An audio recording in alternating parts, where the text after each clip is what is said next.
Yeah. It is your Classic Metal Show right here on the ClassicMetalShow.com, answering a challenge from our good friend Uncontrolled Noise in the chat room. Wanted to hear something from a third-tier, late 80s, early 90s band, Kathmandu. Wasn't somebody, like, from another band in that? Like Eddie Clark or somebody? Yeah, from Fastway. Yeah. Yeah. Isn't that his project? That is true. Look at me. You are really good, my friend. Look at that. Yeah, Uncontrolled Noise, he said. All right, here's a challenge, Neely. Anything from Kathmandu. Yeah, man. Yeah, I'm not talking about the Bob Seger song either. So, had to answer the challenge. Yeah, I was too busy looking at the Fantastic School.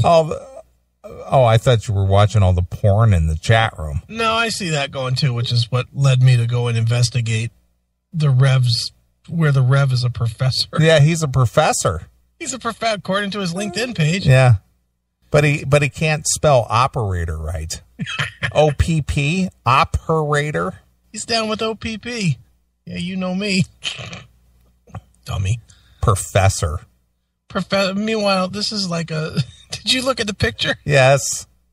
It's a strip mall. Yeah, it's probably just some guy. Yeah, it's a dude.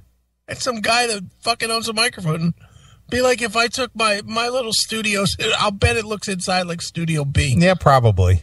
Just a fucking laptop and a microphone hanging in front of it. Hey, here's a Wave Lab. This is how you hit the record. This is how you edit. Yeah. This is how you basically get your levels correct. Yeah, because Lord knows if he's a professor at a broadcasting school, there's never going to be a student on the radio. A professor? Professor. Wasn't he a student just not long ago? Of this school. Yeah, that's what I'm saying. He went from being a student to a professor. Yeah. That reminds me, when I went to Ohio Center for Broadcasting back in 95, mm-hmm. They had guys who, were in the radio business. Sure. They worked in the radio industry around the Cleveland, Akron area. Right. And we never had one solid teacher, professor. Right. It was always a revolving door of various people in the broadcasting realm that would come in and, share their expertise with us. Sure. But I can't imagine him being a professor at a broadcasting school. Well, according to his LinkedIn page, he went to the American Broadcasting School from 2007 to 2008. Yeah. And then he became a professor at the American Broadcasting School in 2009. No, all right. So he basically went from being a student to a quote unquote professor. To a professor. Never had a radio gig. No. But he knows all there is to know. But he never did it. That would be like me going out and fucking teaching people how to golf. Sure. I never do it. I scratch golf every once in a while. But I certainly couldn't teach anybody to golf. And he certainly can't teach anybody how to be on the radio. Well, he can teach people how to be on the radio. See, here's the mic. You turn it on and you talk. But he's not competent at that. But we're talking Oklahoma here, though. I guess where apparently spelling the word operator is not important. No, it's not important. How do you misspell on your professional page? Yeah, on LinkedIn, of all things. The page that is supposed to be out there to represent you as a professional in some industry. Sure. How do you misspell your job? OPP. He's a master control operator. Yeah. How do you do that? Well, when you lack just basic education. Does the little red wavy line not go up when you're typing it? Yeah, you would think that it would indicate that there might be a problem there. Yeah, I mean, it does every time I spell a word wrong, I get the little red wavy line underneath. Yeah. Fucking Wes. That guy is a fucking beaut. Well, speaking of Metal Moose Radio, which we covered in depth last week. Yeah. I noticed over there on the Metal Moose Radio Facebook page, he's over there, you know, when he posts the Spreaker being available. Okay. He's over there saying, we can do this. We need 1,000 listens. Wow. 1,000 listens. They can do it. I believe him. I do believe they can get 1,000 listens this week. So the message on February 24th. Yeah. How would you like the Metal Moose Show to get serious sponsors so we can go live 5 days a week? That sounds great. 5 days a week. Nice. And take Moose Fest on the road. Holy shit. Are you kidding? Moose Fest on the road. Bring Moose Fest to Cleveland. If we need 1,000 listens a week. That's all, just 1,000 a week? I think we do that in a day. A day? We do it by noon. We'll have 1,000 new listens by noon tomorrow. 1,000 listens a week on Spreaker to start getting real attention. Is that what it takes? That's what he says. Then we must be doing something wrong. We currently get about 100 a week. We need your help to spread the word. So share this link. Yeah. Well, I'm looking right now. Their last 4 episodes: 183, 443, 114, and 107. Yeah. So he's barely getting 25 a week. Yeah. On the Spreaker. Well, this is Spreaker. He gets 107 on one show. And then the next week he did 114. Yeah, but he's looking at 1,000 a week. Oh, he's far from that. Yeah, that's what I'm saying. He's getting 25 a week. That's great. Have at it, Moose. So that's what he's looking for. He might get there. Major attention is only a few listeners away. It's got to drive him nuts if he sees our number. Yeah. If he sees our numbers where every fucking thing does those numbers. So basically, if they can reach the lofty 1,000 a week, he can expand his show to 5 days a week. Wow. And take Moose Fest on the road. Sounds like a good plan. Really? 1,000 listens a week on Spreaker is going to allow you to take Moose Fest on the road? Really? I got to imagine Podcast One will come screaming through his door. I can't even imagine where that thought process even comes from. Do you realize what he's from where? Oklahoma City? Well, he's in Norman, which is sort of a suburb of Oklahoma City. Norman, Oklahoma population. So in Norman, Oklahoma, there's 118,197 people that live there. And he can't get in his own town 1,000 of those people to listen to him. In his own town. Let alone worldwide. Right. On 56 stations or whatever he claims. Yeah. 56 stations, 100,000 local people getting 100 listens a week. 1,000 listens. He's not getting 1,000. I know, listens. but that's what his goal is 1,000 listens a week. Oh, I know, but I'm saying right now he can't get 100. I know. He can't get 2 per state. But even breaking it down, 1,000 listens a week is only 52,000 a year. Yeah, that's nothing. That's nothing.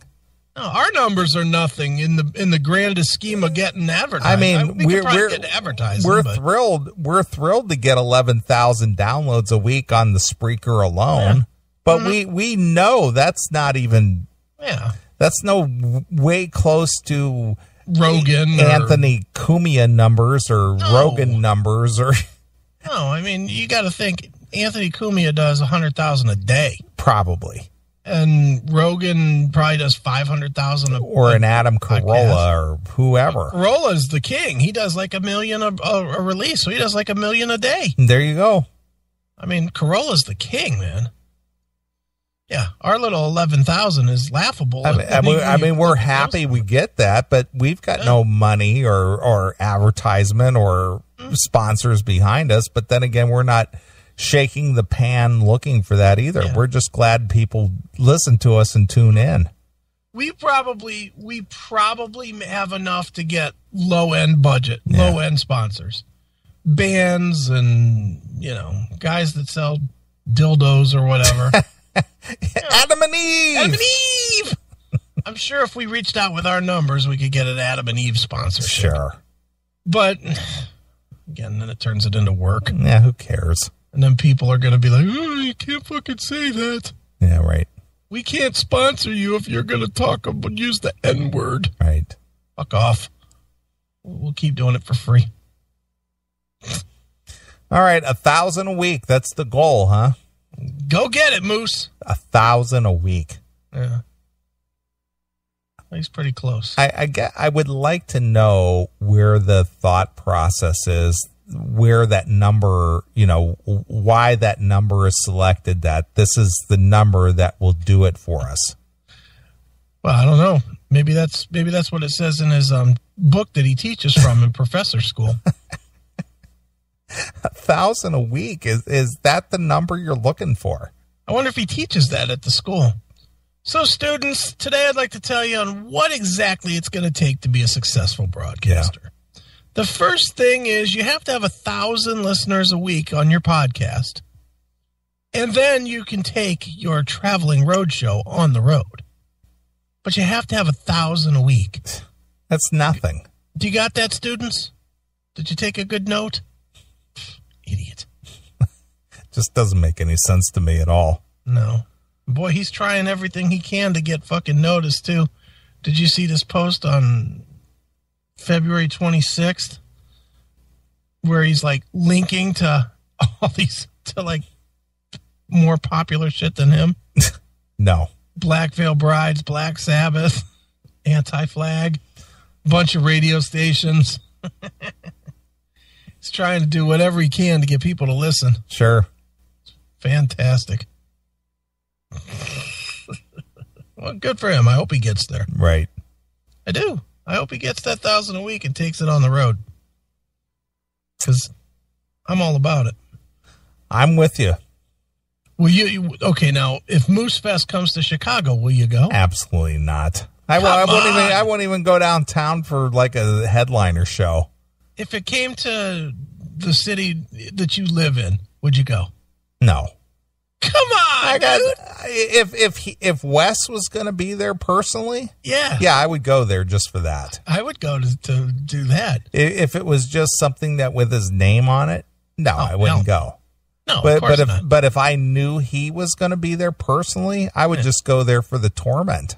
I would go there and get me an autographed bag of Cheetos. Sure, I would, or I would actually purchase a copy of the Dog Diaries or whatever the fuck that thing is, and say, dude, I'm such a fan.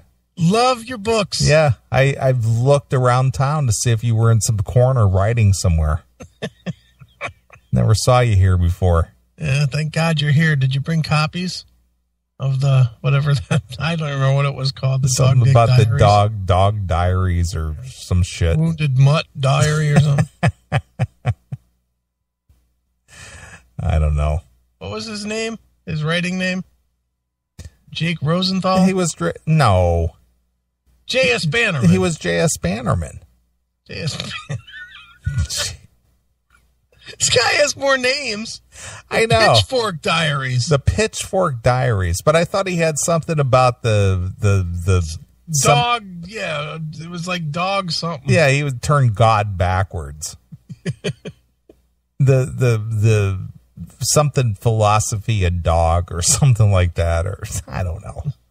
The publisher of his book, The Goat Franchise.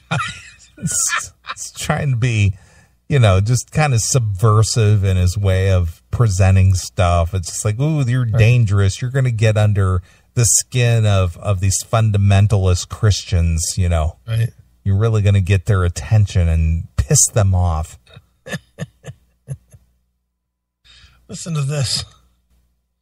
Warning, this review is full of truth and facts. Read only if you can handle the truth. Oh, boy. You can't handle the truth. This book is complete and unadulterated crap.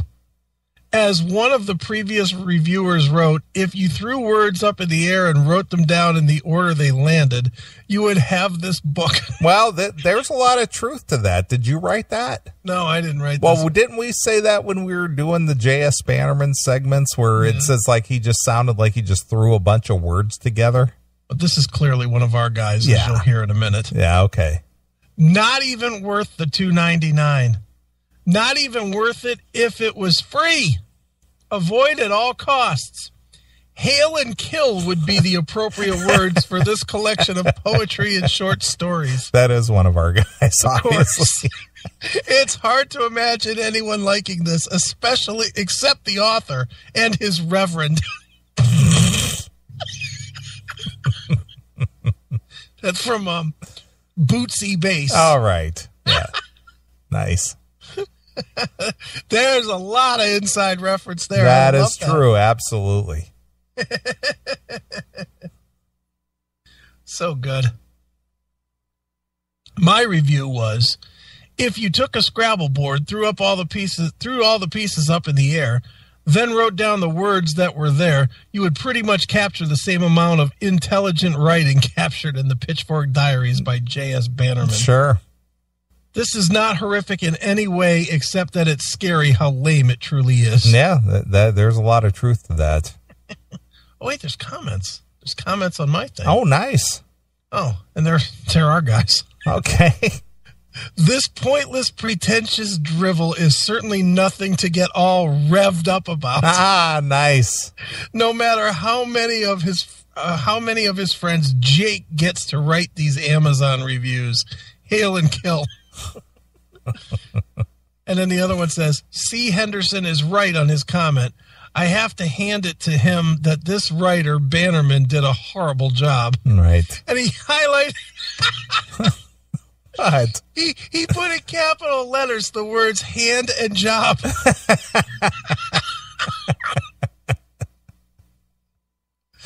That is fucking funny. Cryptic writings, as it were. That is hilarious. These are on Amazon if anybody wants to look them up. Funny.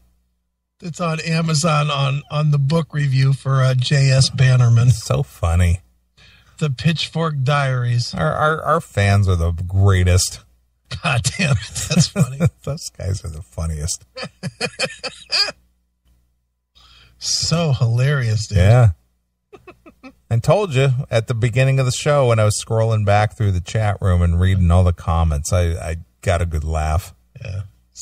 So funny, though. We haven't looked at this shit in forever, and we just look back, and it's like all of our fans. Everybody's got to jump in on it. They want a piece of it. Got to be a piece of the act, and which is cool. I like that. I love it. I love that the show is impacting people even a little bit. Sure. So fun.